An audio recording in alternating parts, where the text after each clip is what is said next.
Assalamualaikum warahmatullahi wabarakatuh. Ini merupakan video part 2 dari akuntansi murabahah.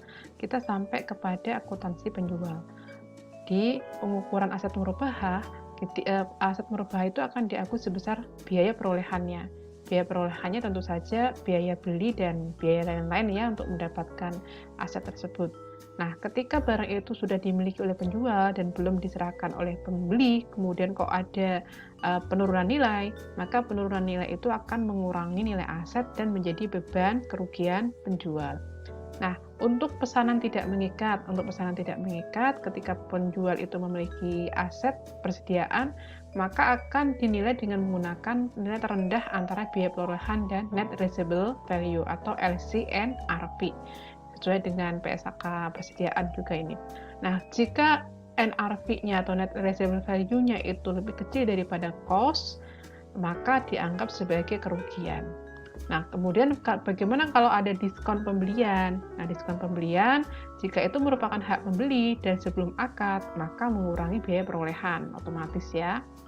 Nah, jika setelah akad, akan dianggap sebagai liabilitas kepada pembeli yang harus ditunaikan, harus dibayarkan nantinya kepada pembeli.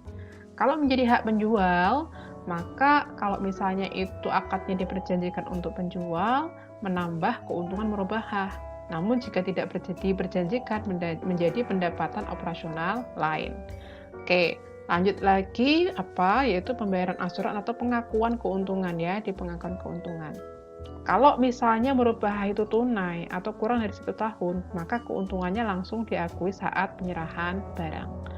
Apabila tangguh dan lebih dari 1 tahun, maka ada 3 kondisi pengakuannya. Diakui saat penyerahan, yaitu ketika risiko dan beban pengelolaan penagihannya kecil. Nah, kalau diakui sebagai proporsional, ini kalau misalnya risiko penagihan atau beban pengelolaan relatif besar, tapi tidak besar banget seperti itu. Dan ini yang kedua ini yang biasa atau lazim digunakan. Yang ketiga, setelah seluruh piutang tertagih, ya ini jarang sekali ya dilakukan setelah piutang tertagih. Untuk perhitungan margin murabahah sendiri di Indonesia itu mengenal sistem ada proporsional yaitu flat ataupun anuitas. Nah, kita lihat dari ilustrasi dari metode proporsional maupun anuitas ya. Kalau proporsional atau flat ini, misalnya angsurannya 30 juta. Nah, pokoknya itu 20 juta, kemudian keuntungannya 10 juta. Kita perhatikan, pengakuan keuntungan tiap periode itu sama, itu kalau flat. Berbeda dengan anuitas. Kalau angsurannya misalnya 30 juta, ini adalah untuk pokok dan kemudian ada proporsi untuk keuntungan. Kita lihat keuntungannya. Keuntungannya di awal dia lebih besar daripada yang di akhir. Dan ini sesuai dengan resiko ya, katakanlah risiko di awal itu jauh lebih besar daripada risiko di akhir, maka keuntungannya diakui lebih besar. Itu untuk metode anuitas. Oke, lanjut lagi langsung ke contoh soal.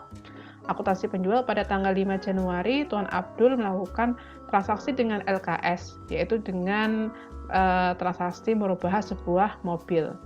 Jadi di sini harga perolehan mobilnya misalnya aja 100 juta. Jadi dia menggulirkan uang muka sebesar 10 juta sehingga pembiayaan yang diberikan oleh LKS adalah 90 juta. Margin murabahahnya 20% dari pembiayaan, yaitu 90 juta ini dikalikan 20% sebesar 18 juta. Sehingga harga murabahahnya atau harga jualnya adalah 118. Waktunya 24 bulan, kemudian biaya administrasinya adalah misalnya 1 juta misalnya. Belum biaya administrasi yang lain ya, belum biaya-biaya yang lain.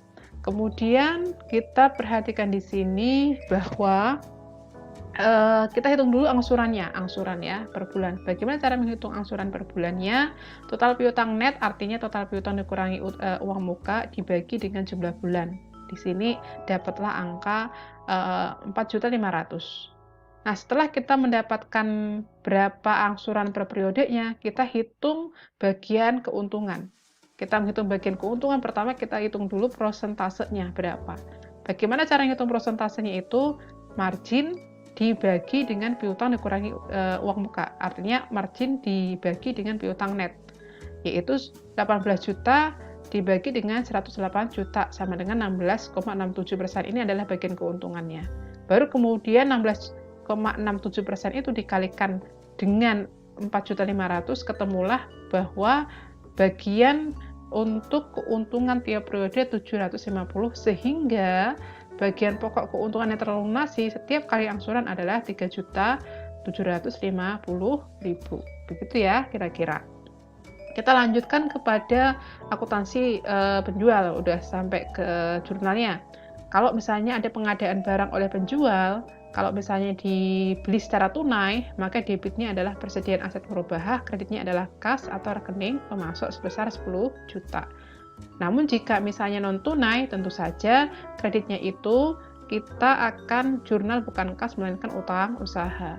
Baru utang usaha itu kalau misalnya nanti dibayar, utang usahanya di debit, kemudian kasnya di kredit atau rekening pemasoknya di kredit sebesar 100 juta. Itu pengadaan barang oleh penjual.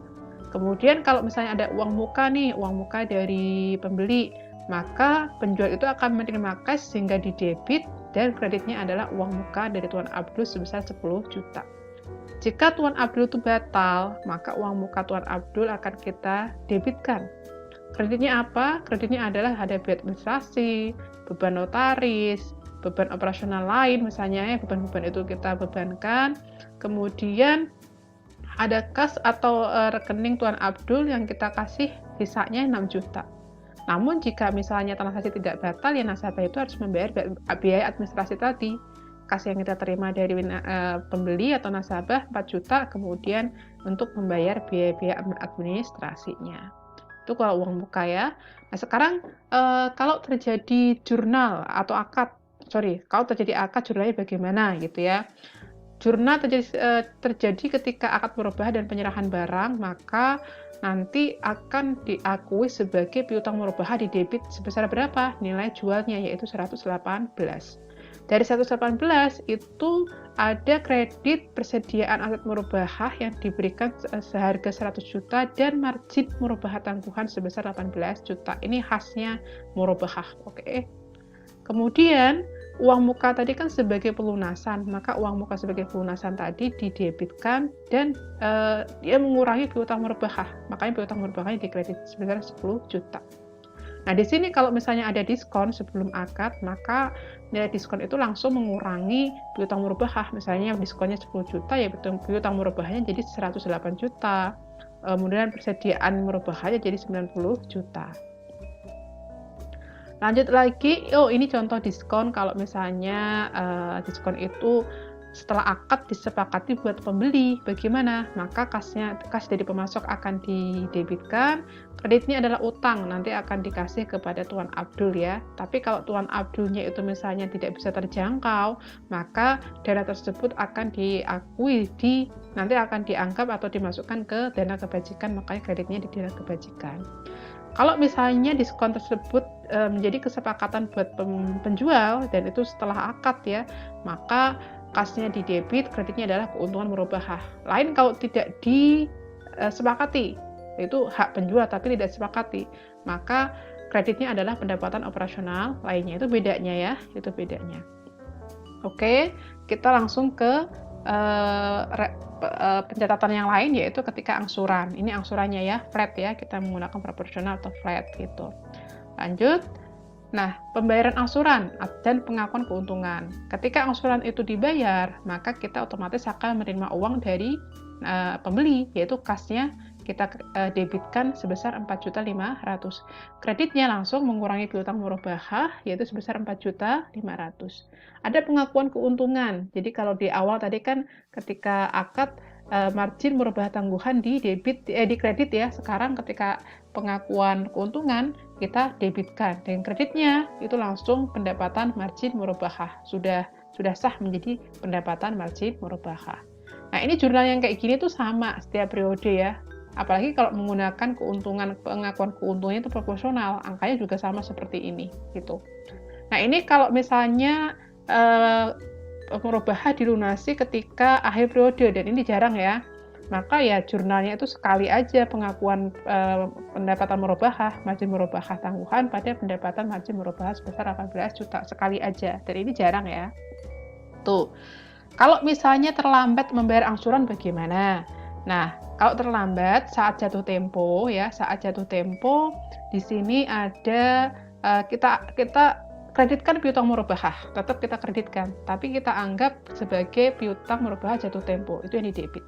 Kreditnya bagaimana untuk margin murabahah?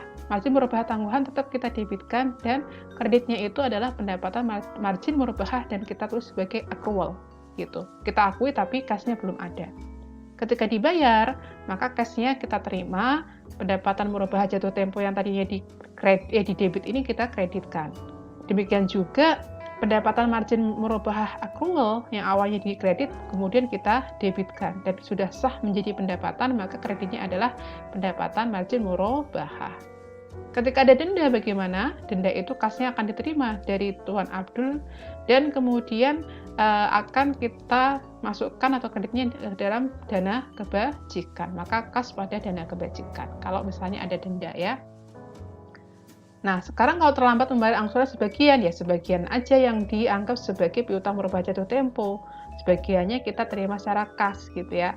Nah, piutang murabahahnya tetap akan kita kurangi sebesar 4.500.000. Demikian juga untuk pengakuan marginnya. Margin murabahah tangguhan kita debitkan, kreditnya adalah pendapatan margin murabahah setengahnya, dan yang accrual juga akan kita jumlah setengahnya yaitu 375.000. Ketika dibayar, tetap kas dari Tuan Abdul kita debitkan, kreditnya adalah piutang murabahah yang jatuh tempo tadi itu 2.250.000, dan pendapatan margin murabahah accrual kita debitkan, kreditnya adalah pendapatan margin murabahah. Seperti itu kalau sebagian, ya mirip lah ya seperti tadi itu ya, intinya sama. Nah, sekarang kalau pembayaran lebih awal itu mendapatkan pelunas potongan misalnya. Tuan Abdul bermaksud melunasi kewajibannya yang sebesar 90 juta, di mana 90 juta itu ada pokoknya itu 75 juta dan keuntungannya 15 juta. Dikatakan ketika pelunasan kalau kamu melunasi lebih awal ya kita kasih diskon 80%. Maka kita hitung dulu tuh diskonnya berapa, berarti 80% itu dikalikan dengan 15 juta, sama dengan berapa? Sama dengan 12 juta. Inilah diskon yang diberikan kepada pembeli. Kalau misalnya diskonnya 12 juta, maka pendapatan margin murabahah yang akan diakui adalah 3 juta. Dan berikut adalah jurnalnya. Nah, kalau potongan diberikan saat pelunasan langsung dikasih potongan, maka debitnya kita anggap sebagai beban potongan murabahah. Dan piutang murabahahnya kita kreditkan atas beban tersebut, yaitu 12 juta. Kemudian kita mendapatkan kas dari Tuan Abdul, kasnya karena memang didiskon menjadi 78 juta, dari 90 juta dikurangi 12 juta. Piutang murabahahnya kita kreditkan. Marginnya, kita tetap marginnya itu kita jurnal 15 juta ya. Margin murabahah yang ditangguhkan pada pendapatan margin murabahah 15 juta. Di laporan keuangan kan nanti ini ada 15 juta, ada beban 12 juta, jadi netnya 3 juta tetap. Itu kalau diberikan saat pelunasan. Tapi kalau misalnya potongan itu diberikan setelah pelunasan, pelunasannya terlebih dahulu, uang terlebih dahulu kita terima, kas pada piutang murabahah 90 juta, kemudian tetap seperti biasa, yaitu margin murabahah ditangguhkan pada pendapatan margin murabahah seperti biasa ini ya, jurnalnya. Baru kemudian di sini kita kasih cash-nya kepada Tuan Abdul. Berapa cash-nya? Yaitu sebesar diskonnya. Dan kita anggap sebagai beban atau beban potongan murabahah. Sebesar berapa? 12 juta. Itu kalau misalnya potongannya diberikan setelah pelunasan. Jadi ada perbedaannya ya. Oke, ada perbedaan sedikit. Terakhir terkait dengan akuntansi penjual yaitu penyajian. Nah, murabahah itu ditaruh di mana sih piutang murabahah? Nah, piutang murabahah tentu saja piutang, dia merupakan bagian dari aset ya. Di laporan posisi keuangan dia merupakan bagian dari aset, disajikan sebesar nilai bersihnya yang dapat direalisasikan. Artinya, saldo piutang murabahah dikurangi dengan penyisihan kerugian piutang jika ada allowance-nya, dikurangi dengan allowance atau penyisihan. Kemudian margin murabahah tangguhan itu akan menjadi kontra akon piutang murabahah. Jadi piutang murabahah itu nanti dikurangi margin murabahah tangguhan, dikurangi juga penyisihan kerugian piutang. Pengungkapan ini harus diungkapkan di CAP, catatan atas laporan keuangan, di mana yang dicantumkan adalah biaya atau harga perolehannya, kemudian pemesanannya itu berdasarkan mengikat atau tidak mengikat, kemudian pengungkapan yang lain lah ya, berdasarkan PSAK 101 itu juga akan diungkapkan gitu. Nah, ini untuk piutang murabahah seperti itu ya. Adapun kalau margin murabahah, ya tentu saja itu ada di laporan, apa